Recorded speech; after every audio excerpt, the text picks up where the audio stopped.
2023, we acquired our lead asset, MRX Medical, which is really the crux of what we're going to go through today. So, the world today has a real issue with complex, chronic inflammatory and pain conditions. I'd be surprised if there's no one in this room that doesn't either suffer from something or know someone that suffers from something like a rheumatic condition, endometriosis, or some sort of other inflammatory or pain-related condition. It is an area where treatment plans aren't particularly effective. Where they are, they come with numerous side effects or are very cost ineffective and can be addictive and open to abuse.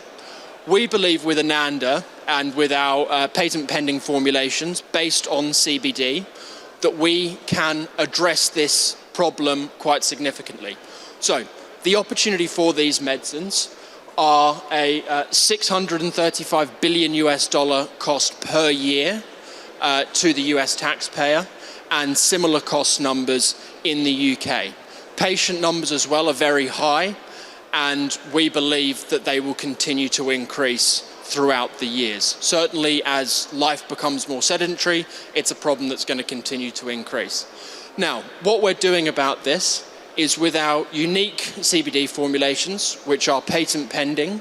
We are using our IP in partnership with lead investigators, with world-leading investigators at universities and other research institutions to access the controlled trial pathway. So we have 4 proprietary patent pending formulations, those being MRX1, MRX2, MRX3, and MRX2T. MRX1 is, as I will go on to in a bit more detail later, starting dosage in 2 phase 2 clinical trials within the next 6 to 12 months. The other 3 formulations have been put together to be used in future clinical trials as and when they are most appropriate. And we also have a patent over the technology around formulating these medicines. So we're really working to build a strong IP moat up around our business.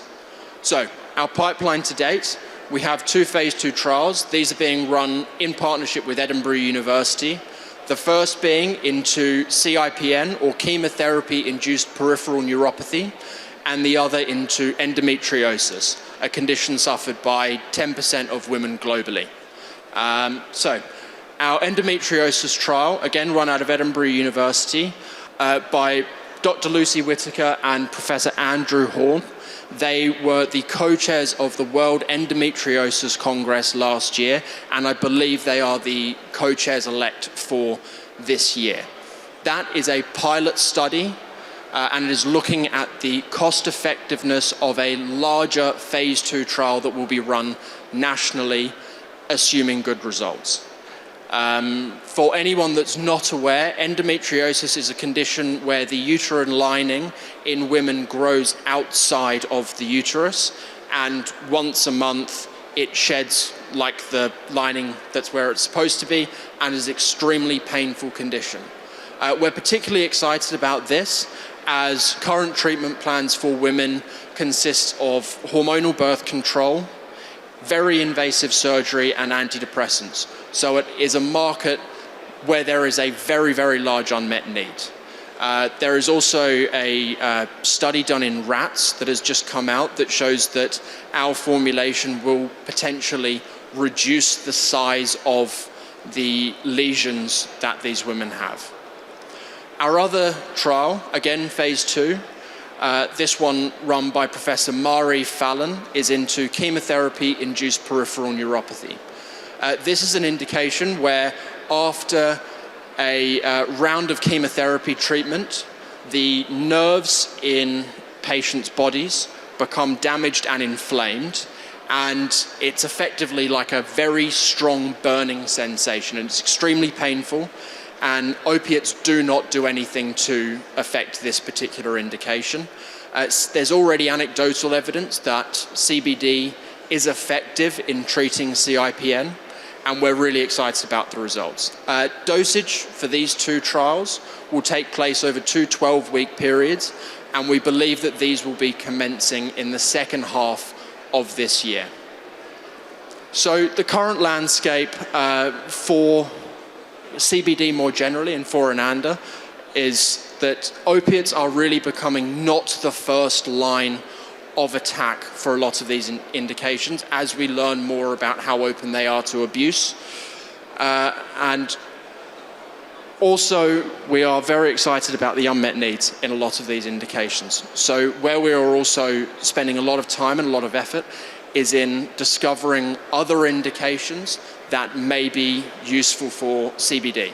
So those would be fibromyalgia, which is generalized body pain, that being epilepsy, which is a form of neuroinflammation, and also sickle cell disease. So our board, we have a really strong board.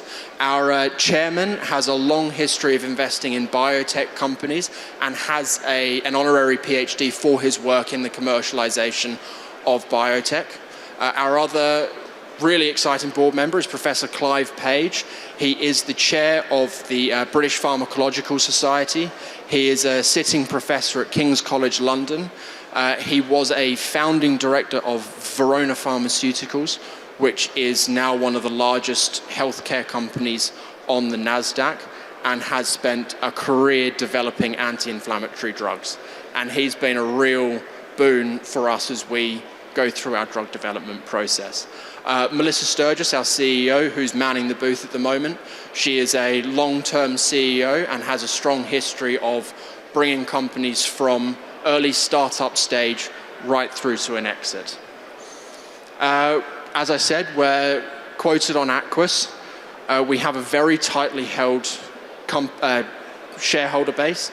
The directors hold between us, I believe, about 60% of the company. So we're all in it for the long run.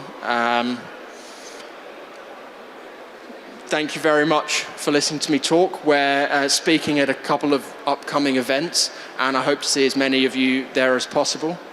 And that, for anyone that's interested, is the QR code for our Investor Hub.